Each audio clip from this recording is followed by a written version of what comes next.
Dear students, how are you? Today I am discussing with you about creative question of chapter 3. You know, first paper chapter 3 is full of basic knowledge of chemistry. The name of this chapter is Periodic Properties of Element and Chemical Bond. In this chapter, they are full of basic knowledge.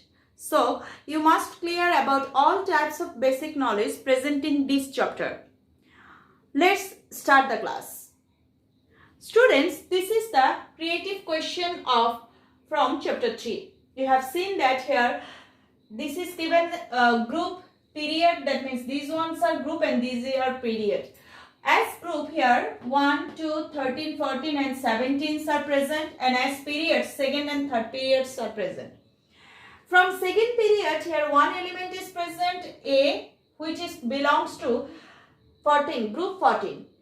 You know, group 14 and period second, here one element is present which name is carbon. That means A is carbon. Now second period group 17 X. You know, X, second period group 17, the element which is present, that is fluorine. Come to third period. Here third period in group 1, the element which is present, that is sodium. In third period group 2, Qr is present, you know. In third period group 2, the element which is present, that is magnesium. Group 13, third period, it is aluminium. Group 14, third period, and it is below to carbon, so it is silicon. Group 17, third period, and it is below to fluorine, so it is chlorine. So these are the elements which are given in your STEM. Now come to the question. Number 1, explain Poisson's rule. So explain Poisson's rule. Number 2, between AgX, that means silver halide, AgF and Agy, that means silver chloride, which one dissolve in water? Explain. Analyze the nature of the compounds which are formed when Y separately joined. Here Y is chlorine. Chlorine separately joined with PQR, that means sodium, magnesium, aluminium. AY4 is not hydrolyzed. Here A is carbon, Y is chlorine, so it is CCl4. CCl4 is not hydrolyzed, but BY4, that means silicon tetrachloride, is hydrolyzed. Explain why. So these are the question. Let's start the solving of this question. Students, our first question is explain Poisson's rule. You know, Poisson's rule explain the covalent property of ionic compound. Now, what is Poisson's rule? According to Poisson's rule, if the size of cation is small, if the size of anion is large, if in the electronic configuration of cation d and f orbitals are used, if the charge density of cation or anion is more, then the compound will be more covalent. So there are 4 characteristics which are present in Poisson's rule. First one is size of cation, second one is size of anion, third one is the electronic configuration of cation, and fourth one is the charge density of cation or anion. So if these properties are present in an ionic compound, then the ionic compound will be more covalent. That means it will be more polarized. So I repeat Poisson's rule again. If the size of cation is small, if the size of anion is large, if in the electronic configuration of cation or anion d and f orbitals are used, if the charge density of cation or anion is small, then the compound will be more covalent. This one is the Poisson's rule. Now students, our second question is between AgX and Agy, which one dissolve in water? So first of all, here X is fluorine and Y is chlorine. So AgX, it means silver fluoride, and Agy, it means silver chloride. So between silver fluoride and silver chloride, which one dissolve in water? Students, we have seen that in a compound there are 2 parts. One is cation part, another one is anion part. In this compound, the cation part is same, that is silver, but the anion part is different, that is fluoride ion and chloride ion. So according to Poisson's rule, if the size of anion is large, then the compound will be more covalent. So you have seen that the position of fluoride is, if I write the group, period, then you have seen the position of fluoride, group 17, period 2. The position of chlorine, group 17, period 3. That means when we go fluorine to chlorine, then one extra shell is included, because group period 2 means here 2 shell is present in fluorine, and period 3 means 3 shells are present in chlorine. So when we know when we go top to bottom of a group, then an extra shell is added with every atom. That's why the distance between nucleus and outermost shell is also increased, and the size of atoms is also increased. As here fluorine is present in second period, that means it has 2 shells, and chlorine is present in third period, that means it has 3 shells.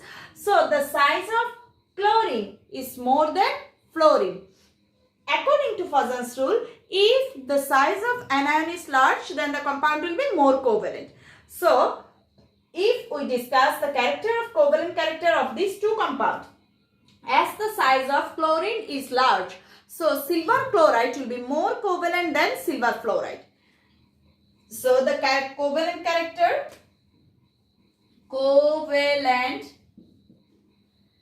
character is silver chloride is more covalent than silver fluoride. Now, you know students, in ionic compound can easily dissolve in water. Ionic compound, the melting and boiling point of ionic compound is more. Ionic compound can easily conduct electricity, but covalent compound, the melting and boiling point of covalent compound is less. Covalent compound is not dissolved in water. Covalent compound can't conduct electricity. Now the question is arise between AgF and AgCl, which one dissolve in water? As the covalent character of silver chloride is more than silver fluoride, that's why silver chloride is not dissolved in water, but silver fluoride will be dissolved in water. So students, I think all of you are clear about this question. Now let's move to the third question. Students, our third question is, explain the nature of the compound when Y separately joined with PQR. You have seen that here Y is chlorine, P is sodium, Q is magnesium, and R is aluminium. So here Y is chlorine. Y is chlorine. P is sodium, P is sodium, Q is magnesium, and R is aluminium. So when this chlorine separately joined with the compound, then what type of compound is formed? When Y separately joined with P, then the compound is sodium chloride. When Y separately joined with Q, then the compound is magnesium chloride. When Y separately joined with R, then the compound is aluminium chloride. So students, you have seen that here the anion is same in these three compounds, but the cations are different. So if we want to discuss the nature of these three compounds, then we must take the help from Poisson's rule. So students, I have already told that here cation is same but anion are different. Anion is same but cations are different. So here which cations are present? So here S cation here sodium ion, magnesium ion, and aluminium ions are present.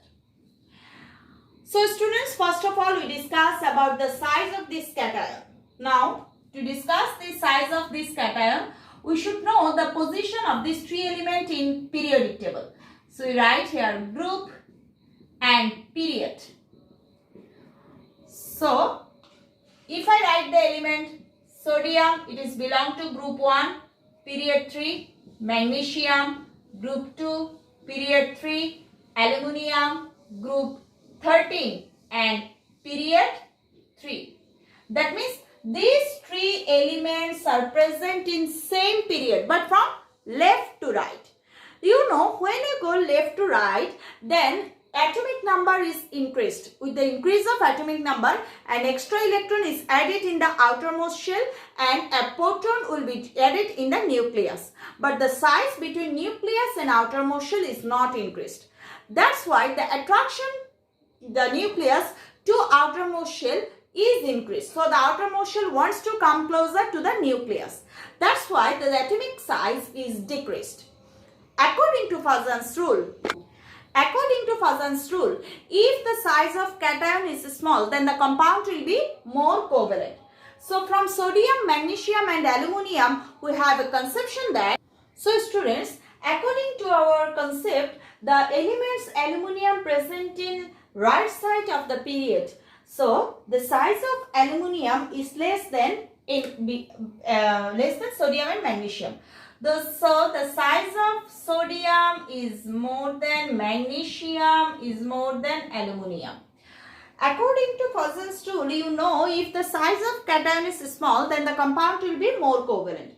Here the size of aluminium is less than sodium and magnesium. So the compound aluminium chloride has the highest covalent character than sodium chloride and magnesium chloride.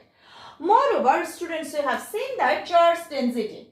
Here in sodium, the charge is +1. In magnesium, it is +2. In aluminium, it is +3. So the charge density of aluminium is more than sodium or magnesium. That's why as the charge density increases, the covalent character is also increased. So the aluminium ion is more covalent than sodium and magnesium. That's why the covalent character of this element will be covalent character of this element will be, first of all, it is aluminium chloride is greater than magnesium chloride is greater than sodium chloride. So this is the nature of these three compounds. That means the compound aluminium chloride is more covalent than magnesium chloride or sodium chloride, or the sodium chloride is more ionic than aluminium chloride or magnesium chloride. Okay students, now let's start our last question. Students, our fourth question is CCl4 is not hydrolyzed but SaCl4 is hydrolyzed. To go through the question, first of all you must know about carbon and silicon. If I write the electronic configuration of carbon, then it is 1s2, 2s2, 2p2. But if I write the electronic configuration of silicon, then it is 1s2, 2s2, 2p6, 3s2, 3p2. That means last energy shell of carbon is second shell, but last energy shell of silicon is third shell. You know, in second shell there is no d orbital, but in third shell d orbital is present, totally vacant d orbital is present. So by taking the help of d orbital, silicon tetrachloride can be hydrolyzed. To clear about this idea, first of all you must know the reaction which takes place when silicon tetrachloride is hydrolyzed. So students, when silicon tetrachloride is hydrolyzed, then what happened here? This is silicon tetrachloride. This is the structure of silicon tetrachloride. When it is hydrolyzed, that means react with water, then the following reaction is take place. So you have seen here silicon OH. This OH comes from water. OH plus 4HCl. So students, what you have seen? You have seen that when silicon tetrachloride is hydrolyzed, then it forms coordinate bond with 4OH. You know, coordinate bond means when one element share 2 electrons and another element without another atom without giving any electron just take part in sharing. This is known as coordinate bond. This bond is known as coordinate bond. So here OH group share 1 pair electron with silicon. Now silicon can take this electron in its vacant d orbital because its d orbital is totally vacant. There is no electron present in this d orbital. That's why it can form 4 coordinate bond with 4 hydroxyl group by taking the help of this vacant d orbital. So silicon tetrachloride is hydrolyzed. But In carbon, you have seen that last shell is second shell. In second shell, there is no d orbital. So for the absence of d orbital, carbon can't form coordinate bond with hydroxyl group of water. That's why carbon tetrachloride is not hydrolyzed. That means the major region of this question is the presence of d orbital. So for the presence of d orbital, silicon tetrachloride is hydrolyzed, and for the absence of d orbital, carbon tetrachloride can't be hydrolyzed. So students, no more today. I hope all of you are clear about these 4 questions which I have discussed with you in my this online virtual class. Now practice this type of question in your home. Okay, goodbye.